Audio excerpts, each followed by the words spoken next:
When you invest in something and you hustle and you work for something, you got a different type of attachment to it. You're going to have a cold day in hell for somebody to try to take this from you. We live by this, we die by this. We don't surrender, we don't retreat. And your brain is the most powerful weapon. Your brain is the most powerful weapon in the world. Your brain is the only thing you have when you're going through depression, when you're going through hard times, when you're going through death. You're alone.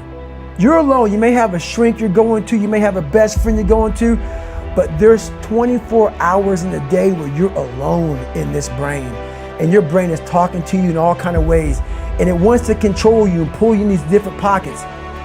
You got to tell your brain where you want to go and how you want to go and how you want to get there. You got to control it. If not, it's over. What existed for me was, okay, man, how am I going to? And all I knew back then was hard work. The only way anything gets accomplished. That's all I heard back in those days. You got to work hard. You got to work hard to make this work. Most people aren't obsessed with their goals because they don't believe they're worthy of them. It's easy to dream about what you want, but in between where you are and what you want, there's a tremendous amount of stuff you got to change and do. You have to do the work to change so that you can be the happy, fulfilled person that you were born to be. Most of this generation quits the second they get talked to. It's so easy to be great nowadays. Most people are weak. This is a softened generation. So if you have any mental toughness, any ability, if you have any fraction of self-discipline, the ability to not want to do it but still do it. People have a hard thing understand. I hate to run. Why do you run if you hate it? What are you talking about? I don't want to take showers and eat either. I hate that too. That's life, man. It wasn't until I changed that mentality that I became somebody. If you can get through to doing things that you hate to do, on the other side is greatness. That's what people don't understand. By me running, I am callous in my mind. I'm not training for a race.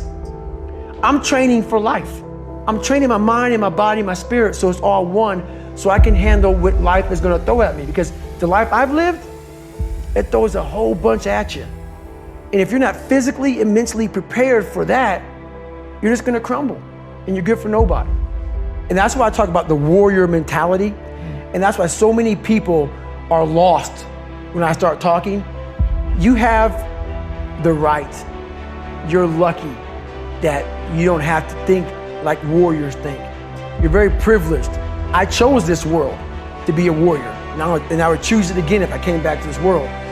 But the mentality of a warrior is very different than normal mentality.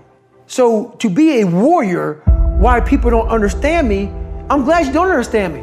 Merry Christmas, good on you. Because being a warrior takes a whole different mindset. Your mentality changes. I may not live. You gotta accept that. And that's the mentality you have. Everything I do, I'm not really comfortable doing. That's with life. If you're choosing to do something, attack it.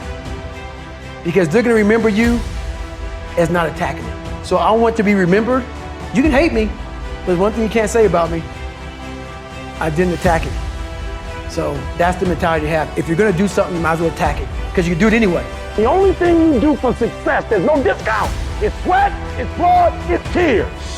There is no discount. You can't get 50% off. It's sweat, it's blood, it's tears. There are no shortcuts to success. Stop thinking they are, and stop wanting people to put you somewhere that you didn't earn.